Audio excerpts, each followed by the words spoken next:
بسم الله الرحمن الرحيم. عن عوف بن مالك رضي الله تعالى عنه قال قال رسول الله صلى الله تعالى عليه وسلم: أتدرون ما خيرني رب الليلة؟ قلنا الله ورسوله أعلم. رواہ ابن ماجہ۔ نبی کریم صلی اللہ علیہ وسلم نے ارشاد فرمایا، کیا تم جانتے ہو کہ آج رات میرے رب نے مجھے کس بات کا اختیار دیا ہے؟ ہم نے عرض کیا، اللہ اور اس کے رسول زیادہ بہتر جانتے ہیں۔ آپ صلی اللہ علیہ وسلم نے فرمایا، فَإِنَّهُ خَيَّرَنِي بَيْنَ أَن يَدْخُلَ نِصْفَ أُمَّةِ الْجَنَّةِ وَبَيْنَ الشَّفَاعَةِ۔ اللہ نے مجھے اختیار دیا کہ آپ کی آدھی امت جنت میں داخل ہو جائے گی، یا یہ ہے کہ آپ شفاعت کا حق لے لیجئے۔ تو نبی کریم صلی اللہ علیہ وسلم نے فرمایا، فاخترت الشفاعہ، تو میں نے اللہ سے شفاعت کا حق لے لیا، میں نے شفاعت کو اختیار کیا۔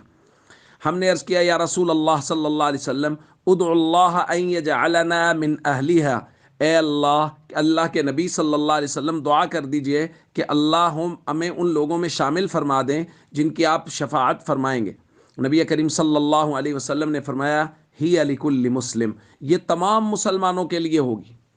دوسری روایت میں نبی کریم صلی اللہ علیہ وسلم نے فرمایا، شفاعتی لأہل الکبائر من امتی، میری شفاعت میری امت کے کبیرہ گناہ کرنے والے لوگوں کے لیے ہوگی، یعنی جن سے کبیرہ گناہ ہو جاتے ہیں، اللہ مجھے ان کے لیے بھی اختیار دیں گے اور میں ان کے لیے شفاعت کروں گا۔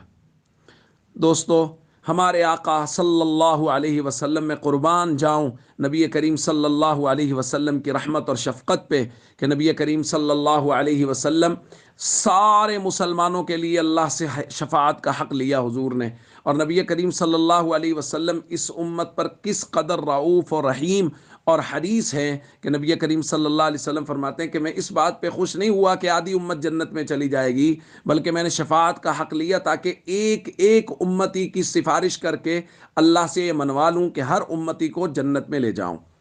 تو ہم سب کو چاہیے اس با وفا نبی صلی اللہ علیہ وسلم کے ساتھ وفا کریں اور ہمیشہ نبی کریم صلی اللہ علیہ وسلم کے مبارک طریقوں کے مطابق زندگی گزاریں اور فرائض و ارکان اسلام کی پابندی کریں۔ السلام علیکم ورحمۃ اللہ وبرکاتہ۔